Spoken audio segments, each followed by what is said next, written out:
Today I want to speak on the reptilian brain.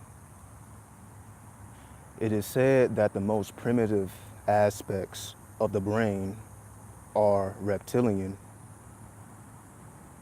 So once again, we have this reptilian energy within us that has been renamed Kundalini or serpentine force.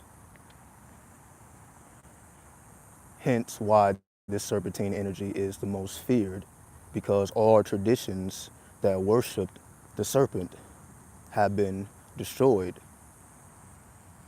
Ancient Egypt, ancient India, Haiti, and the original Americas, 1800s with the voodoo.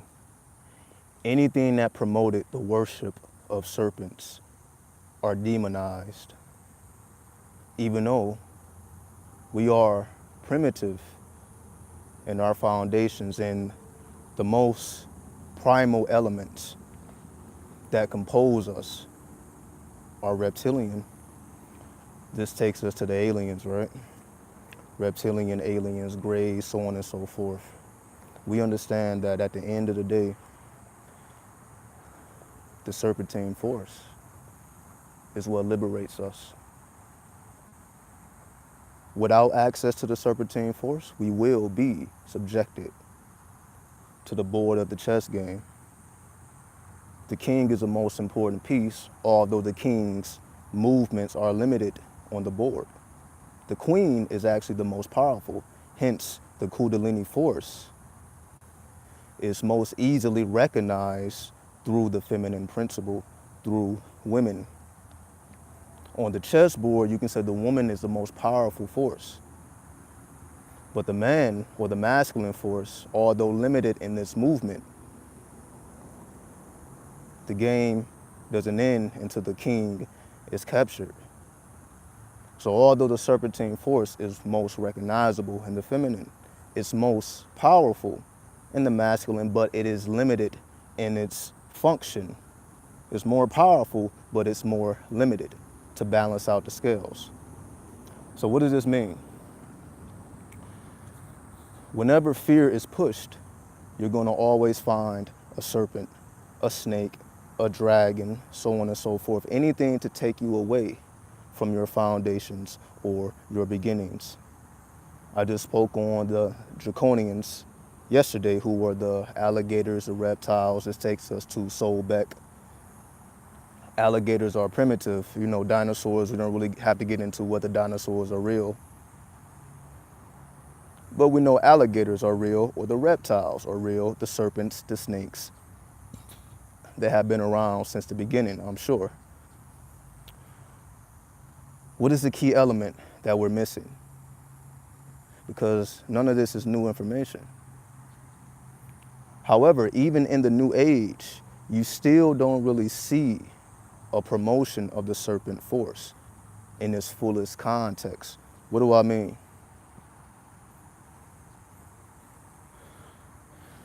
The darker elements of magic are still forbidden. Those are the elements. The masculine elements are the darker or the forbidden. What do I mean? Whenever I'm talking about masculine, then it denotes Mars.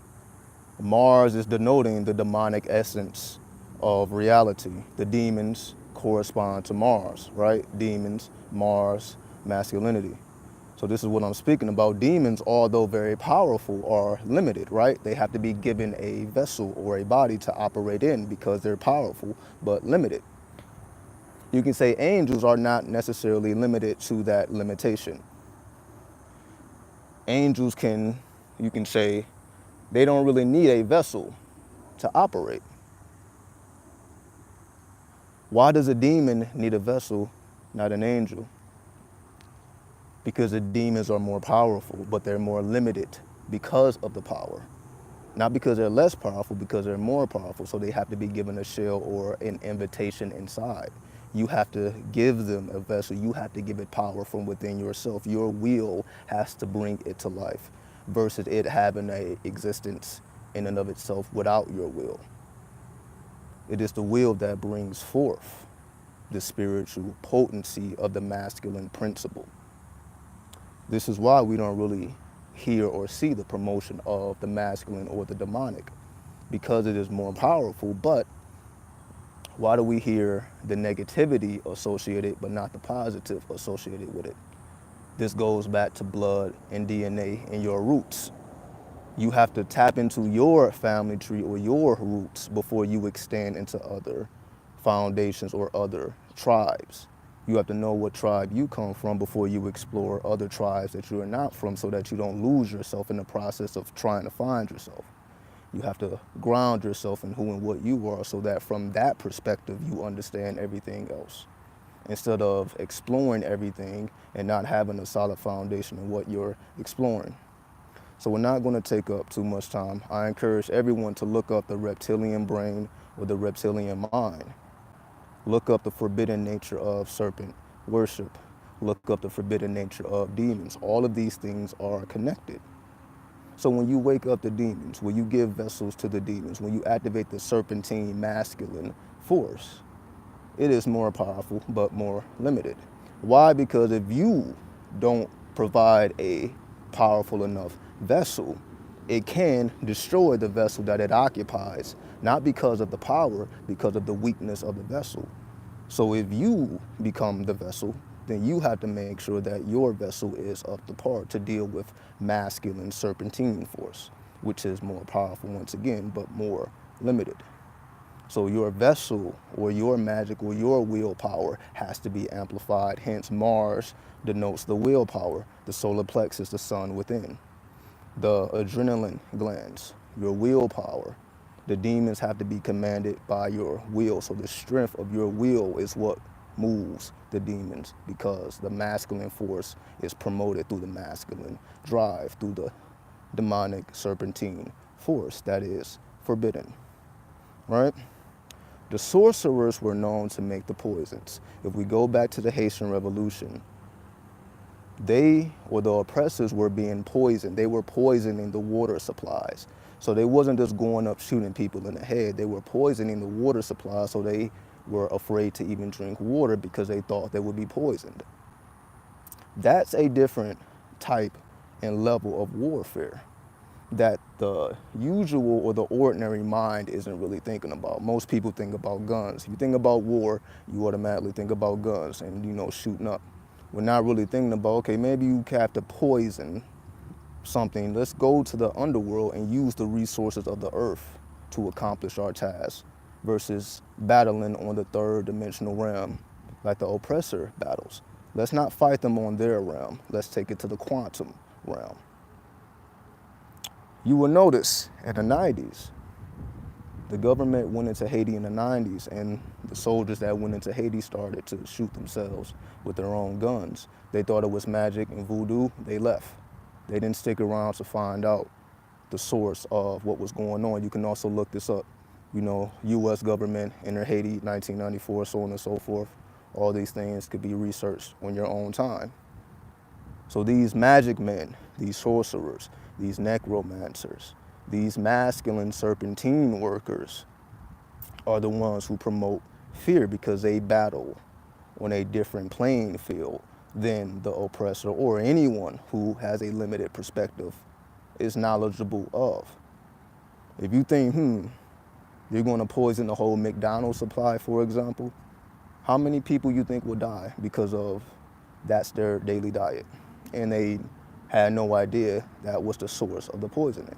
It can wipe out a lot of people instantaneously. But most people are not thinking about warfare on that level. They're thinking about guns. They're still primitive in their thinking. The reptilian brain expands the senses so that we start to think about warfare from a quantum perspective. We understand that all odds are against us. We are not battling on an even playing field. So therefore, we have to take the battle to the quantum, where we have the advantage, because we are not going to have the advantage on this playing field. We cannot go head up to giants, but you can go underneath, into the ground underneath the giants, and attack them from below, and they have no idea of the source, and you can wipe them all out and have fear. You can say they would eventually kill each other, because If they don't know the source, they will think that they are turning on each other, then they will actually wipe themselves out. This is a level of warfare that takes you beyond and shows you how to succeed in a world that's already set for your failure. How do you win when the board is set against your failure? You have to understand how to properly navigate that powerful but limited king piece, that masculine demon. Can you navigate or ride that masculine demonic force without falling off, without becoming a slave to its will, because your will is more powerful, because you have tamed the beast within. So till next time, I'll leave it at there. Peace.